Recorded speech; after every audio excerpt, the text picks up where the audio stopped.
পৃথিবীতে এমন একটা রাষ্ট্র নাই যেই রাষ্ট্রের নাগরিকেরা শান্তিতে আছে, এমন একটা রাষ্ট্র নাই। কেন? তার মানে প্রত্যেকটা রাষ্ট্র পরিচালনার যে থিওরি, এগুলো মানুষকে শান্তি, নিরাপত্তা, সুখ দিতে পারেনি। গণতন্ত্র ব্যর্থ, সমাজতন্ত্র ব্যর্থ, রাজতন্ত্র ব্যর্থ, সবই ব্যর্থ। তাহলে ওই যে আল্লাহ এবং আল্লাহর রাসূলের জ্ঞানের উপর ভিত্তি করে তৈরি যে খেলাফত ব্যবস্থা, ওটার এখনও পৃথিবীতে কোটি কোটি কোটি কোটি টাকা মূল্য। মানুষ একদিন পাগলের মতো ওইটার দিকে ফিরে যাবে, জান না ওইটা ছাড়া কোথাও মানুষ শান্তি পাবে না, নিরাপত্তা পাবে না, ন্যায় বিচার পাবে না, কোথাও পাবে না। তো এইরকম ইসলামের প্রত্যেকটা বিষয়েরই পৃথিবী, ইসলামের যে জ্ঞানগুলো আছে, এগুলোর জ্ঞানগুলোর এখনও পৃথিবীতে গুরুত্ব আছে। যত অর্থনৈতিক ব্যবস্থা আছে, পুঁজিবাদী সুদী অর্থনীতি আর সমাজতান্ত্রিক সাম্যবাদী অর্থনীতি, এরা মানুষকে অর্থনৈতিক স্বাধীনতা দিতে ব্যর্থ। পৃথিবীকে একদিন ইসলামের অর্থনীতি জাকাত ভিত্তিক, ওসর ভিত্তিক অর্থনীতিতে ফিরে আসতেই হবে। তো এই জন্য ইসলামের প্রত্যেকটা সেক্টরের ভ্যালু কোটি কোটি টাকা। এক ইসলামিক ব্যাংকিং এবং ফাইন্যান্স সেক্টরের ভ্যালু কোটি কোটি টাকা। সুতরাং ইসলামের জ্ঞান অনেক দামি এবং সর্বশ্রেষ্ঠ জ্ঞান, কোরআনের জ্ঞান, হাদিসের জ্ঞান, আল্লাহর জ্ঞান এবং আল্লাহ রসুলের জ্ঞান। আর এখন পর্যন্ত দিন টিকে আছে এই জ্ঞানের চর্চার উপর ভিত্তি করে। 1450-1500 বছর পরেও আমরা মুসলমান দিন পালন করছি সঠিকভাবে। তার কারণ হচ্ছে আলেম ওলামা আছে, মসজিদ মাদ্রাসা আছে, জ্ঞানের চর্চা আছে। এই হাজার হাজার কিলোমিটার দূরে এই বাংলাদেশের মতো জায়গায় এরকম 99-90% মানুষ মুসলমান। এটা যদি মসজিদ মাদ্রাসা না থাকতো, আলেম ওলামা না থাকতো, দিনের জ্ঞানের চর্চা না থাকতো, এটা অসম্ভব। ইসলামী রাষ্ট্র ব্যবস্থার মূল ভিত্তি হচ্ছে ন্যায়পরায়ণতা এবং সত্যবাদিতা, ন্যায় বিচার। ইসলামী রাষ্ট্রের ব্র্যান্ডিং হচ্ছে ন্যায় বিচার, ন্যায়পরায়ণতা। এবং দলিল হিসেবে অসংখ্য দলিল পেশ করা যাবে। আমি বুঝার সহজের জন্য একটা দলিল সব বক্তব্য পেশ করেছি, যে মুহাম্মদ সাল্লাল্লাহু আলাইহি সাল্লাম বলেন, লা তাকুমু সাআহ, কিয়ামত ততদিন হবে না যতদিন হাত্তা ইয়ানজিলা ঈসা ইবনে মারিয়াম, মারিয়ামের ছেলে ঈসা যতদিন আসমান থেকে পৃথিবীতে নেমে না আসছে ততদিন কিয়ামত হবে না। আর মারিয়ামের ছেলে ঈসা পৃথিবীতে নেমে এসে হাকামান মুকসিতা, সমগ্র পৃথিবীতে একটা জিনিস প্রতিষ্ঠা করবে। একটা জিনিসের নাম বলেছে আল্লাহর নবী, সেটা হচ্ছে সমগ্র পৃথিবীতে ন্যায় বিচার প্রতিষ্ঠা করবে। বলেন আল্লাহু আকবার। তার মানে ইসলামে রাষ্ট্রের 1 নাম্বার ব্র্যান্ডিং কি? ন্যায় বিচার। যে কোনোদিন যদি রাষ্ট্রে ইসলাম যায় তাহলে তার সাথে কি যাবে? সব নাগরিকের সমান ন্যায় বিচার যাবে। তো আমরা মুসলমানেরা নেতৃত্বের জায়গায় নাই, গোলামের জায়গায় আছে। মুসলমানদের একটা নিম্নতর সদস্য থেকে মুসলমানদের প্রধানমন্ত্রী পর্যন্ত সবাই গোলাম। আমি বলেছি এমন কোনো মুসলিম দেশ নাই যে মুসলিম দেশের প্রধানমন্ত্রী গোলাম নয়, আমার বক্তব্যে বলা আছে। এবং এমন কোনো মুসলিম দেশের আর্মি নাই যে চিফ অফ আর্মি গোলাম নয়। মানে এমন কোনো মুসলিম দেশের সেনাবাহিনী নাই যে সেনাবাহিনীর সেনাপ্রধান গোলাম নয়, সবাই গোলাম। গোলাম হওয়ার সবচেয়ে বড় কারণ হচ্ছে আমরা নেতৃত্বের যোগ্যতায় অর্জন করিনি, এই জন্য আল্লাহ আমাদের নেতৃত্ব দেয় না। যেহেতু আমাদের স্বভাব চরিত্র গোলামির মতো, এই জন্য আমরা গোলাম আছি। আমাদের স্বভাব চরিত্র গোলামানা, গোলামির মতো স্বভাব চরিত্র বলতে আপনাকে উদাহরণ দিয়ে বুঝাই। আল্লাহ সুবহানাহু তাআলা লিযযাকারি মিসলু হাদ্দিল উনসায়াইন সূরা নিসাতে ধন সম্পদের বন্টন করে দিয়েছেন। বোন ভাইয়ের সাথে তুলনামূলক কতটুকু সম্পদ পাবে আল্লাহ উল্লেখ করে দিয়েছেন পিতার সম্পত্তিতে। তো পিতার সম্পত্তিতে বোনকে যে সম্পত্তি দেওয়া হয়েছে, অসংখ্য হাজি নামাজি ভাই আছে যে তার বোনকে বাপের সম্পত্তি দেয়নি, এবং অসংখ্য হাজি নামাজি ভাই আছে যে তার বোনকে পিতার সম্পত্তি ন্যায়ভাবে দেয়নি, দিয়েছে কিন্তু অন্যায়ভাবে। অন্যায়ভাবে মানে যেটা দামি সেটা নিজে নিয়েছে, যেটা কম দামি ওটা বোনকে দিয়েছে। তাহলে সে কি ইনসাফ করলো? এটা আমার সাথে কথা বলতে হবে, সে কি ইনসাফ করলো? ইনসাফ করে।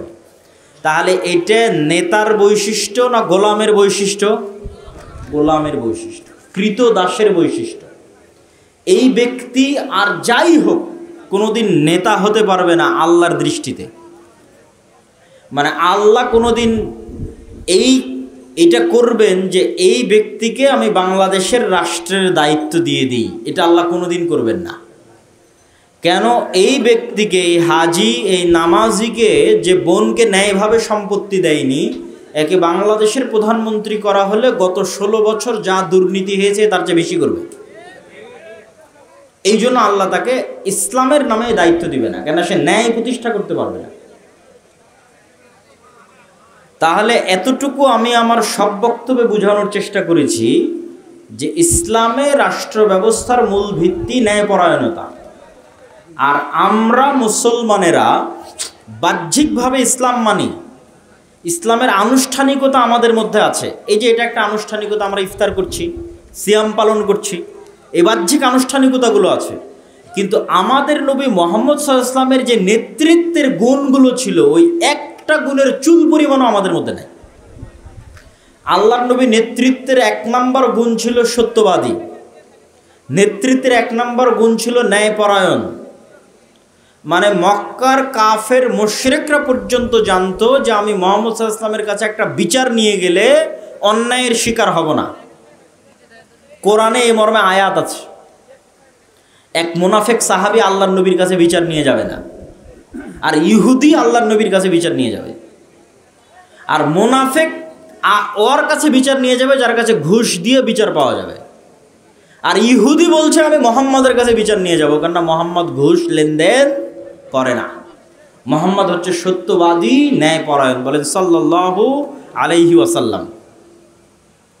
তো আমরা আল্লাহর নবীর শিখানো নামাজ, কালাম, সালাত, সিয়াম, হজ, যাকাত সবই নিয়ে নিয়েছি, কিন্তু ওই নামাজি, ওই হাজি, ওই দানবীর সবাই আল্লাহর নবীর নেতৃত্বের গুণগুলো নেয়নি, সব গোলামের গুণগুলো নিয়ে নিয়েছে।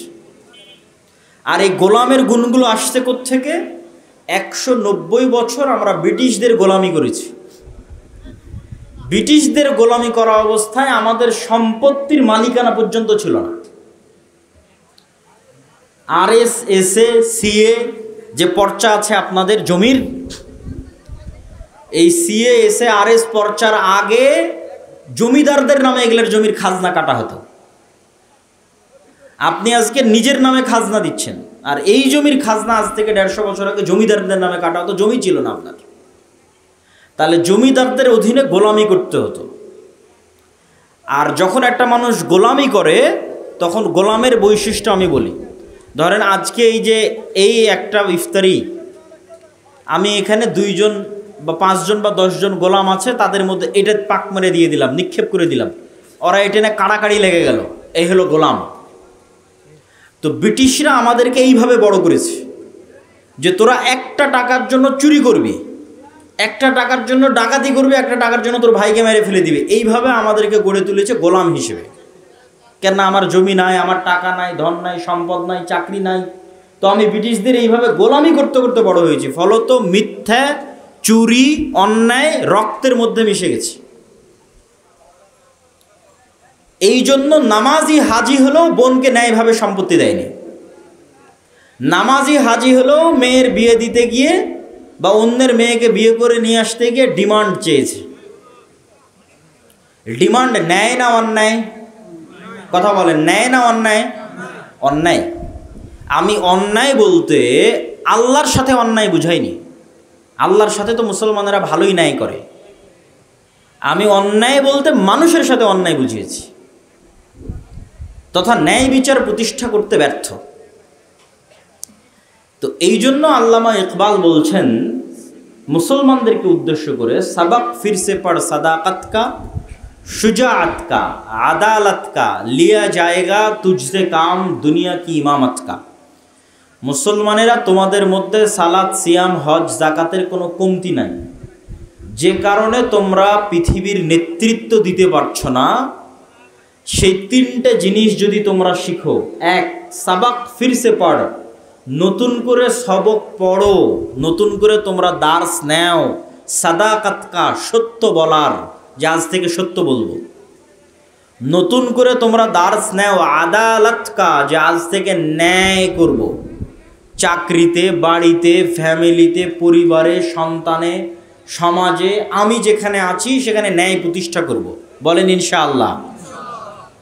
আর সাবাক ফিরসে পড় সুজাআতকা, সাহসিকতার, সত্য বলতে, ন্যায় প্রতিষ্ঠা করতে সাহস লাগে।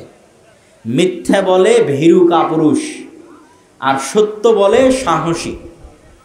অন্যায় করে ভীরু কাপুরুষ, ন্যায় প্রতিষ্ঠা করে সাহসী। এই তিনটে জিনিসের দার্স তোমরা নতুন করে নাও, আল্লাহ তোমাদেরকে পৃথিবীর নেতা বানিয়ে দিবে, বলেন আল্লাহু আকবার। মুসলমানেরা পৃথিবীর নেতা ছিল, গোলাম হয়ে গেছে। ভোট দিয়ে নির্বাচন করে নেতৃত্ব হবে না।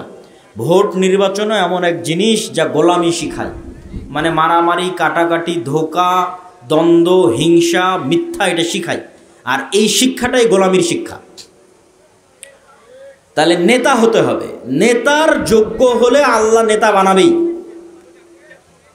পৃথিবীর কোনো সংগঠন, কোনো শিক্ষা প্রতিষ্ঠান যদি শতভাগ ন্যায় প্রতিষ্ঠা করতে পারে, তো ওই ন্যায় প্রতিষ্ঠা করার বরকতে আল্লাহ আমাকে নেতা বানিয়ে দিবে। কিন্তু দুঃখজনক হলো সত্য, আমাদের ইসলামী দল, ইসলামী সংগঠন, ইসলামী মসজিদ মাদ্রাসাতেও ন্যায় নাই। মসজিদ মাদ্রাসায় কোরআন আছে, হাদিস আছে, দ্বীনের শিক্ষা আছে, ন্যায় নাই। মানে ইসলামী দলের আমির তার কর্মীর উপর জুলম করেছে। কর্মী আমির আল্লাহওয়ালা, তাতে সন্দেহ নাই। নেতা সভাপতি আল্লাহওয়ালা, তাতে সন্দেহ নাই। কিন্তু অন্যায় করেছে মানুষের হক সংক্রান্ত, আল্লাহর হক সংক্রান্ত বলিনি। মানে যে কর্মী সবচেয়ে পরিশ্রম করেছে ওকে পদ না দিয়ে, যে কর্মী চামচামি করেছে ওকে পদ দিয়েছে। তাহলে সে রাষ্ট্রের দায়িত্ব পেলে ন্যায় প্রতিষ্ঠা করতে পারবে? করতে পারবে না। আমার এই বক্তব্যের শেষের দিকে চলে এসেছি। এই প্রতিষ্ঠানগুলোর আর একটা কাজ হচ্ছে সমাজে ন্যায় প্রতিষ্ঠার সংগ্রামে নেতৃত্ব দেওয়া। এইটা আগে কোনোদিন কেউ বাংলাদেশে আলোচনা করেনি, আমি সর্বপ্রথম আলোচনা করছি। আমার এটা নিয়ে কাজ শুরু করারও ইচ্ছা আছে। তো এই জাতীয় দ্বীনি শিক্ষা প্রতিষ্ঠান তথা মসজিদ এবং মাদ্রাসা, তার কাজের মধ্যে আর একটা কাজ বাড়িয়ে নিতে হবে। যেমন এটা একটা মাদ্রাসা, দাওয়াতুল ইসলাম। এই মাদ্রাসা তা মনে করে তার কি কাজ? তার কাজ হচ্ছে ভালো শিক্ষক নেবে, ভালো ছাত্র নেবে, দার্সের আয়োজন করবে, কোরআন শিক্ষার ব্যবস্থা করবে, হাদিস শিক্ষার ব্যবস্থা করবে, এই পর্যন্ত শেষ। কিন্তু আজ থেকে আমি পরামর্শ দিচ্ছি, বক্তব্য দিচ্ছি, কাজ শুরু করতেছি, ন্যায় প্রতিষ্ঠার সংগ্রাম। এই মাদ্রাসাগুলোকে আর একটা দায়িত্ব নিতে হবে যে ন্যূনতম সাধ্য অনুযায়ী চেষ্টা করবে যে তার এরিয়ার মধ্যে কোনো অন্যায় হবে না। অন্যায় মানে মানুষের উপর অন্যায় হবে না। কথা কি আমার বুঝতে পেরেছেন? যে কোথাও কেউ বলবে আর এক মেয়েকে ডিমান্ডের ভিত্তিতে বিবাহ হবে, আর বোনকে সম্পত্তি সঠিক মতো বুঝিয়ে দিবে না, অথবা আর এক দলের পলিটিক্যাল পার্টির নেতা এসে বলবে চাঁদা দাও না হলে কাজ বন্ধ। প্রত্যেকটা অন্যায়ের বিরুদ্ধে সাধ্য অনুযায়ী বাধা দিবে, না পারবে সরে আসবে, কিন্তু সাধ্য অনুযায়ী বাধা দিবে। এটা হওয়া উচিত না উচিত নয়? উচিত। আর এটা এখন সুযোগ, এই মসজিদ মাদ্রাসাগুলোর সুযোগ। কেন? 16 বছর যে পলিটিক্যাল পাওয়ার গ্রাম পর্যন্ত রাজনীতিকরণ এবং দলীয়করণ করেছিল, আমাদের গোলামির স্বভাবের কারণে, মানে বাংলাদেশের মুসলমানদের রক্তের মধ্যে যে গোলামি মিশে আছে, এই গোলামির স্বভাবের কারণে আমরা আর এক দলকে বলছি তুমি আসো, এসে ওই রকমই জুলুম করো। মানে আগে আর এক দল চাঁদা নিত, এখন তুমি এসে চাঁদা নাও। তাহলে আমি জুলমে সহযোগিতা করছি, উৎসাহিত করছি। অথচ এখন কারো কোনো পলিটিক্যাল গ্রাউন্ড নাই যেটার উপর ভিত্তি করে সে আপনার উপর জুলুম করতে পারে। অতএব আপনি বাধা দিবেন, অতএব আপনাকে বাধা দিতে হবে, সফল হতে হবে না। আমি সফল হতে বলিনি, আমি বলছি আল আমরু বিল মারুফ ওয়ান নাহি আনিল মুনকার। সৎ কাজের আদেশ, অসৎ কাজে বাধা। অসৎ কাজে বাধা মানে আর সৎ কাজের আদেশ মানে শুধু সালাত সিয়াম নয়। মানুষের উপর অন্যায় হচ্ছে, ওখানে বাধা দিতেই হবে। মানুষের উপর অন্যায় হতে দেওয়া যাবে না। যেই দিন মসজিদ মাদ্রাসা এই দায়িত্ব পালন করা শুরু করবে, ওই দিন আল্লাহ এই দেশে অটোমেটিক ইসলাম প্রতিষ্ঠা করে দিবে। বলেন ইনশাআল্লাহ। অতএব আজকে আর একটা কাজ যুক্ত করে দিয়ে গেলাম।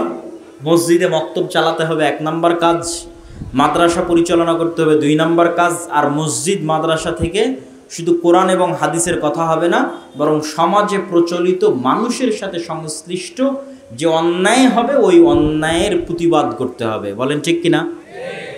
সে অন্যায় যদি থানা থেকে হয় তবুও গিয়ে বাধা দিবেন। সফল হতে বলিনি তো, শুধু বাধা দিতে বলছি। ভাই আপনি এই কাজটা করছেন, এই কাজটা অন্যায়, ঠিক হচ্ছে না, ন্যায় প্রতিষ্ঠা করেন। কমিশনারের অফিসে একটা বিচার হচ্ছে জমি নিয়ে, সেখানে অন্যায় হচ্ছে। মাদ্রাসার উচিত যে শুধু কোরআন হাদিসের শিক্ষার মধ্যে না থেকে ওই কমিশনারের অফিসে গিয়ে বাধা দেওয়া, যে আপনি জমির যে ফায়সালা করছেন এটা অন্যায় হচ্ছে। মানুক না মানুক, সফল হন না হন, বাধা দেন, ন্যায় প্রতিষ্ঠার সংগ্রাম করেন। আল্লাহ সুবহানাহু ওয়া তাআলা আপনাদের বিজয় করে দিবে।